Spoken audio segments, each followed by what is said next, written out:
ಈ ಸಂಪೂರ್ಣವಾದಂಥ ಡೀಟೇಲ್ಸ್ಗಳನ್ನು ನಿಮ್ಮ ಮುಂದೆ ಇಡುವಂಥ ಪ್ರಯತ್ನ ಮಾಡೋಣ. ಈಗ ರೇವಣ್ಣವ್ರಿಗೂ ಕೂಡ ಲುಕೌಟ್ ನೋಟಿಸನ್ನು ಜಾರಿಗೊಳಿಸಲಾಗಿದೆ, ಹೌದು. ಆದರೆ ಅಪ್ಪ ಮತ್ತು ಮಗನ ವಿರುದ್ಧ ಇರುವಂತಹ ಪ್ರಕರಣಗಳ ಬಗ್ಗೆ ಇನ್ ಡೆಪ್ತ್ ಅನಾಲಿಟಿಕಲ್ ರಿಪೋರ್ಟ್ ನಿಮ್ಮ ಮುಂದೆ ನಾವು ಇಡ್ತೇವೆ. Let's begin now, let's go for it now. ಈ ಪಾಪಕೂಪದ ಪೆನ್ ಡ್ರೈವ್, ತಂದೆ ಮಗನ ವಿರುದ್ಧ FIR. Prajwal H D Revanna ವಿರುದ್ಧ ಮೊದಲ ಪ್ರಕರಣ ಯಾವುದು? ಹೊಳೆನರಸೀಪುರ ಸ್ಟೇಷನ್ನಲ್ಲಿ ಅವರ ವಿರುದ್ಧ ಮೊದಲ ಪ್ರಕರಣ ದಾಖಲಾಗುತ್ತೆ. ಆ ಕೇಸ್ನಲ್ಲಿ ರೇವಣ್ಣ ಎ1, ಪ್ರಜ್ವಲ್ಲ ಎ2. ಹೊಳೆನರಸೀಪುರದಲ್ಲಿ ಸಂತ್ರಸ್ತೆಯೊಬ್ಬರು ದೂರು ದಾಖಲು ಮಾಡ್ತಾರೆ. ಪ್ರಭಾವಿ ರಾಜಕಾರಣಿ ಅಂತ ದೂರನ್ನ ದಾಖಲು ಮಾಡುವಾಗ ಆ ಹೆಣ್ಮಗಳು ಉಲ್ಲೇಖ ಮಾಡ್ತಾಳೆ.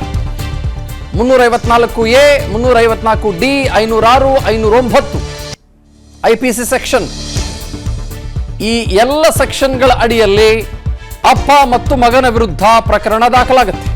ನಾನು ನಿಮ್ಮ ಮುಂದೆ ಇನ್ ಅಂಡ್ ಔಟ್ ಇಡ್ತಾ ಇರೋದು ಇವತ್ತು ಡೀಟೇಲ್ಸ್ ಏನು ಅಂತಂದ್ರೆ, ಈ ಪ್ರಕರಣಗಳು ಏನು ಮತ್ತು ಇದರ ಗಂಭೀರತೆ ಎಷ್ಟು ಅಂತ. ಆ ಕಾರಣಕ್ಕಾಗಿ ಇವರೆಲ್ಲ ಯಾಕೆ ಆಂಟಿಸಿಪೇಟರಿ ಬೇಲ್ಗೋಸ್ಕರ ಒದ್ದಾಡ್ತಾ ಇದ್ದಾರೆ ಅಂತ. ಬಟ್ ನೆನಪಿರ್ಲಿ, ಅವ್ರ ಮಗ ಆರಾಮಾಗಿ ರೆಸ್ಟ್ ಮಾಡ್ಕೊಂಡಿದ್ದಂಗೆ ಕಾಣಿಸ್ತಾ ಇದೆ. ಈ ದೇಶದಲ್ಲಂತೂ ಇಲ್ಲ.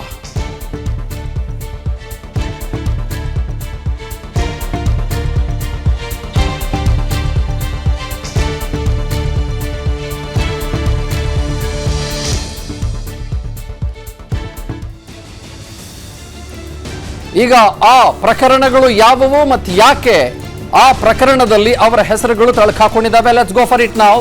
ಅದನ್ನ ಬಹಳ ನೇರವಾಗಿ ಬಹಳ ಸ್ಪಷ್ಟವಾಗಿ ನಾವು ಈ ಕ್ಷಣಕ್ಕೆ ನಿಮ್ಮ ಮುಂದೆ ಇಡುವಂತ ಪ್ರಯತ್ನ ಮಾಡಿಬಿಡ್ತೇವೆ.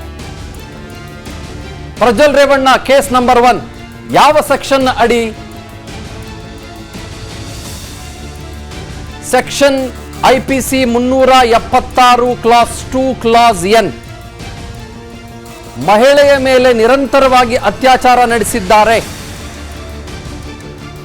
ಈ 376 ಕ್ಲಾಸ್ 2 ಕ್ಲಾಸ್ N ಏನಾಗುತ್ತೆ ಅಂತಂದ್ರೆ, ಬಹಳ ಇಂಪಾರ್ಟೆಂಟ್ಲಿ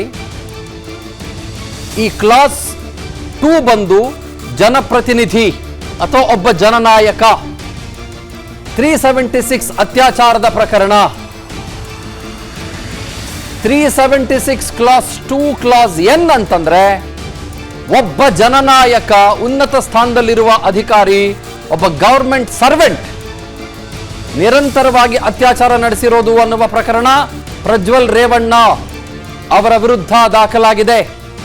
ಇದಕ್ಕೆ ಶಿಕ್ಷೆ ಕನಿಷ್ಠ 10 ವರ್ಷ ಹಾಗೂ ಗರಿಷ್ಠ ಜೀವಾವಧಿ ಶಿಕ್ಷೆ.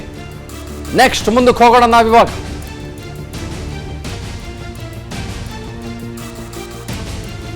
ನನ್ನ ಜೀವನದಲ್ಲಿ ನಾನು ಮಾತ್ರವಲ್ಲ, ನನ್ನ ಕೂದಲು ಕೂಡ ಆಗಿರ್ಬೇಕು ಸ್ಟ್ರಾಂಗ್ ಅಂಡ್ ಸ್ಟೈಲಿಶ್. ಬರೀ Amrut noni reach root premium hair oil ನೊಂದಿಗೆ. Reach root premium hair oil. Section 354 class A, ನಗ್ನ ಚಿತ್ರಗಳನ್ನ ಕಳಿಸು. ನಿನ್ನ ನಗ್ನ ಚಿತ್ರಗಳನ್ನ ಕಳಿಸಮ್ಮ, ನಾನು ನೋಡ್ಬೇಕು ಅಂತ ಬೆದರಿಸೋದು, ಒತ್ತಾಯ ಮಾಡೋದು. ಇಲ್ಲಿ 354 outrage of modesty of women ಬರುತ್ತೆ. ಆದರೆ 354A, B, C, D ಇದೆಲ್ಲವೂ ಕೂಡ ಬೇರೆ ಬೇರೆ ರೀತಿಯಲ್ಲಿ ಬರುತ್ತೆ. ಇದಕ್ಕೆ ಶಿಕ್ಷೆ ಗರಿಷ್ಠ 3 ವರ್ಷ ಜೈಲು. ನೆಕ್ಸ್ಟ್ ಮುಂದಕ್ಕೆ ಹೋಗೋಣ. Let's go to the next one. Section 354B, ಬೆತ್ತಲಾಗಬೇಕು ಅಂತ ಬೆದರಿಕೆ ಹಾಕೋದು.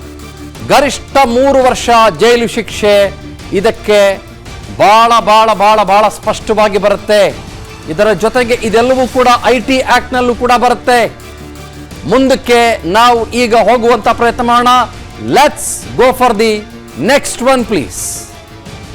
354C, ಸಂತ್ರಸ್ತೆಗೆ ಪದೇ ಪದೇ ಬಲವಂತ ಬೆದರಿಕೆ, ಹ್ಯುಮಿಲಿಯೇಟ್ ಮಾಡೋದು. ನಾನು ನಿನಗೆ ಶಿಕ್ಷೆ ಕೊಡ್ತೀನಿ, ಬ್ಲ್ಯಾಕ್ ಮೇಲ್ ಮಾಡ್ತೀನಿ, ಏನ್ ಮಾಡ್ಕೊಳ್ತೀಯಾ ಅಂತ ಕೇಳೋದು.